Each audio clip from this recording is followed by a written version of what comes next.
Кыргыздарда ырым-жырымдар, макал-лакаптар жана накыл сөздөр абдан көп. Бирок ошонун баарын ким жана качан ойлоп чыгарганын эч ким билбейт. Кийинки күн 7-күн аксакалдар. Парстар жекшеби дейт, Ушу 7-күн боюнча биз эмнеге 7-күндү дем алыш күнү деп койгонбуз? Элдер дем албайт кээ бирөөсү. Кээ бирөө тиги базарга барып соода кылышат. Алар базар күндө койсун.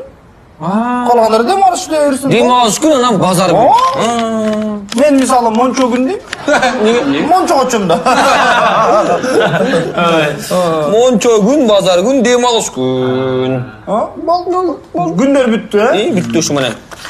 Эми айлар көтөлү. Айлар көтөлү. Эми кайсыңыздар? Эң ысык күндөн баштай берер, жайын ортосунан, Эң ысык күн жакшы да. Жакшы да. Теке да. Жакшы да. Теке. Ал эми буга чейинки айлар анда эчки болот. Мага демектен бугу деп сал. Бугу, кулжа, анан теке. Жай мындай кичине аяктап калганда эмне болот? Аяктап калганда эмне? Жемиштер бышып, өл болуп турат, өлүн жегине барып эле түшүп калабыз. Жерге оонап эле жатып калатпайбызбы? Оонай баштап атпайбызбы? Башыбыз менен оонатпайсызбы кээ? Баш оона дей берем да. Баш оона. О, жакшы болду. Ал эми жай бүткөндөчү? Жай бүткөндө оонабай каласың да, оонап аяктап каласың да. Аяк оона деп кой. Оонаган аяктады, аяк оона. Ал эми күз башталгандачы? Такыроонаба. Жаан кечпе. Жок. Кошумча чогулт. Тойго жүгүр. Булай чачыраба. Оозунду ачпа. Жалбырак тербе. Жылуу кийин. Жылуу күйүнө башта. Жылуу күйүнө башта. Картошка тер.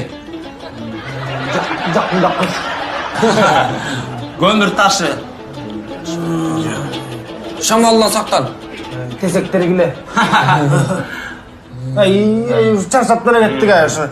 Эме делечү, 9 деп салчы.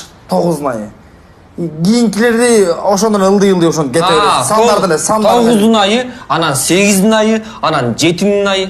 Жок. 9 2-2ден минус кылып кетер. 9, 7, 5, 3, 1 кылып сала бер. Болду. Ошондо аяктагында жетип калат. Эмнеге? Такыр ойлонбой коюптур дебесин да мына. Кичине баягы ойлонуштур деп мына сыр бар болсун. Болду 9 ай, 7 ай, 5 ай, 3 ай, 1 ай. Мына так ошо менен бүтөт экен. Бүтөт экен ошо менен. Ушуну менен айлар бүттү. Эми жылдар, Жылдарды кандай кылалы? 12 жылдын атын мана кандай аттар коюп чыгасың эми? Сен мындай кылчы. Чыгасың дагы кайсы жаныбарды көрсөң ошону эле жазып кете бересиң. Кайсы көрсөң жазып кете, ошо 12-ни толтур. Чычкан. Жаз болду. Биринчи ай чычкан. Ошодон орто жерге жеткенде үйүңө барасың, ошол жерден аялыңа жолугасың. Жылан деп коесуң. Бажаңды көргөндө доңуз деп кой.